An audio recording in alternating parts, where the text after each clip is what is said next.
کہ اگر کسی شخص نے اپنی پسند کی شادی کی، اب ماں اس پر ناراض ہو گئی، ماں چاہتی ہے کہ وراثت میں سے اس بیٹے کو حصہ نہ ملے، یعنی والد صاحب کی وراثت تقسیم ہو رہی ہے لیکن ماں یہ چاہ رہی ہے سارا میں اپنے نام کروا لوں تاکہ اس بیٹے کو حصہ نہ ملے، اس نے پسند کی شادی کی ہے، کیا حکم شرع ہوگا؟ دیکھیں اس قسم کے ارادے بالکل ناجائز اور بہت بڑا گناہ ہے۔ میرے آقا صلی اللہ علیہ وسلم نے ارشاد فرمایا جس نے کسی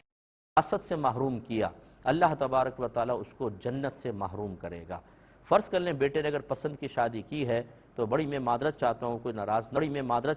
ناراض نہ ہو، فقہ حنفی کی روشنی میں عاقل بالغ لڑکا اپنی پسند کی شادی خود کر سکتا ہے۔ اگرچہ ہم اپنے بچوں کو یہی ترغیب دیتے ہیں کہ ماں باپ نے آپ پہ بڑے احسانات کیے ہیں، ماں باپ کی دل آزاری کا ارتکاب کر کے جو خوشیاں حاصل کی جائیں عمومی طور پہ ان خوشیوں میں دوام اور استمرار اور ہمیشگی نہیں ہوتی ہے، اس لیے اپنے ماں باپ کی اجازت کے ساتھ انہیں راضی کر کے محبت سے شادی کریں، چاہے اب محبت کی لو میرج کیوں نہ ہو لیکن ماں کو باپ کو راضی کر لیں۔ لیکن فرض کر لیں اگر بیٹا اپنی مرضی سے نکاح کر لیتا ہے کسی لڑکی کے ساتھ تو یہ کوئی جرم نہیں ہے،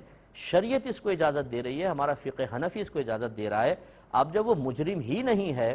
تو یہ کہنا کہ اس کو وراثت میں سے حصہ نہ ملے کیونکہ اس نے پسند کی شادی کی ہے، یہاں کتنے بڑے دو گناہ ہوئے کہ جائز کام کے اوپر کسی کو زد و کوب کرنا، اس کی دل آزاری کرنا اور پھر وراثت سے محروم کرنا۔ میں ایسی ماؤں سے گزارش کرتا ہوں کہ اللہ نے آپ کو ایک مقام و مرتبہ دیا ہے، اس کا مطلب ہرگز یہ نہیں ہے کہ آپ جس شریعت نے، جس اللہ تعالیٰ اس کے رسول نے آپ کو مقام دیا، آپ انہی کے احکام کے خلاف چلیں۔ یہ بالکل غیر مناسب چیز ہے، اگر آپ تھوڑا سا غور کریں گے تو آپ خود بھی سمجھ میں آ جائے گا۔ اور یہ اچھی طرح یاد رکھیں اگر ماں اور بچے کے اندر کوئی اختلاف ہوتا ہے تو یہ اپنا ذہن بنا لینا کہ بیٹا ہی جہنم میں جائے گا، بیٹا ہی ہمیشہ قابل گرفت ہوگا، ایسا بھی نہیں ہے۔ اگر ماں غلطی پر ہے اور زیادتی کر رہی ہے تو بیٹا بچے گا اور ماں بروز قیامت پھنسے گی، کیونکہ اللہ کا قانون ماں باپ کے سامنے آ کے وہ گھٹنے نہیں ٹیک دیتا ہے۔ اللہ تعالیٰ کا قانون ماں باپ کے مقام و مرتبے کی بنا پر جائز کو ناجائز یا ناجائز کو جائز نہیں کر دیتا ہے۔ جو حرام ہے وہ ماں کے لیے بھی حرام ہے، وہ بیٹے کے لیے بھی حرام ہے۔